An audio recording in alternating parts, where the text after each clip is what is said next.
Hello and welcome to Daily Reflection with Aneel Aranha. Today is the 19th of March 2019. It's the Feast of St. Joseph, and there are two alternative readings for today. I've chosen the one from Luke chapter 2, 41 to 51. Listen. Now every year Jesus' parents went to Jerusalem for the festival of the Passover. And when he was 12 years old, they went up as usual for the festival. When the festival was ended and they started to return, the boy Jesus stayed behind in Jerusalem, but his parents did not know it. Assuming that he was in the group of travelers, they went a day's journey. Then they started to look for him among their relatives and friends. When they did not find him, they returned to Jerusalem to search for him. After 3 days, they found him in the temple, sitting among the teachers, listening to them and asking them questions. And all who heard him were amazed at his understanding and his answers.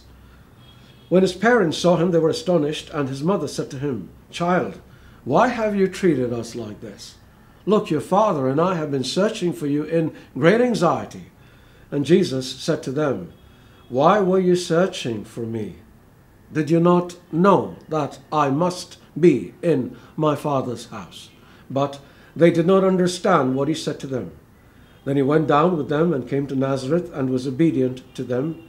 His mother treasured all these things in her heart. The Gospel of the Lord.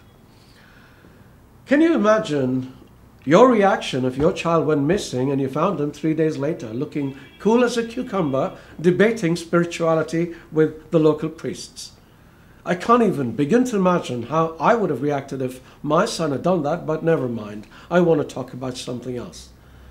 I want to talk about Jesus' response. "Why were you searching for me?" he asked his worried mother. "Did you not know that I must be in my Father's house?" And unspoken with these words, "I need to go about my Father's business." Now, we call God a Father, don't we? Jesus told us we could do that when he taught us the prayer we all recite, "Our Father who art in heaven." Scripture repeatedly affirms the fact that we are God's children. John writes, "But to all who received Jesus, who believed in his name, he gave power to become children of God." That's John 1:12.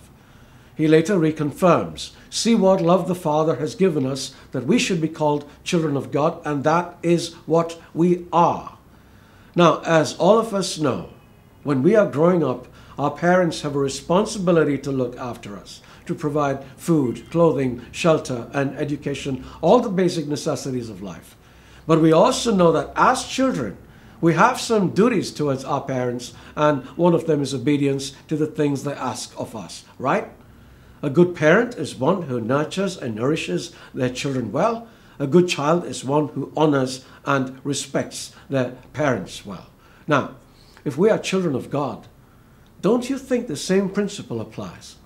But while we expect God to do a lot of things for us, we are unmindful of what we need to do for him, and I think that should change. Jesus was only 12 when he knew what he had to do. As older people, I think it's time we know what we have to do.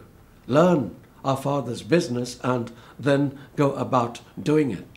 And what is our Father's business? Jesus one day went into the temple, perhaps the same one he got lost in, and he picked up the scroll of Isaiah and read, "The Spirit of the Lord is upon me, because he has anointed me to bring good news to the poor, to proclaim release to the captives and recovery of sight to the blind, to let the oppressed go free," before putting the scroll down, saying that the prophecy was now fulfilled. Now, this is our Father's business. And if the Spirit of the Lord is truly upon us as well, then it is time we got moving. If you don't know how, start a school of discipleship in your parish, and we'll help you to get going.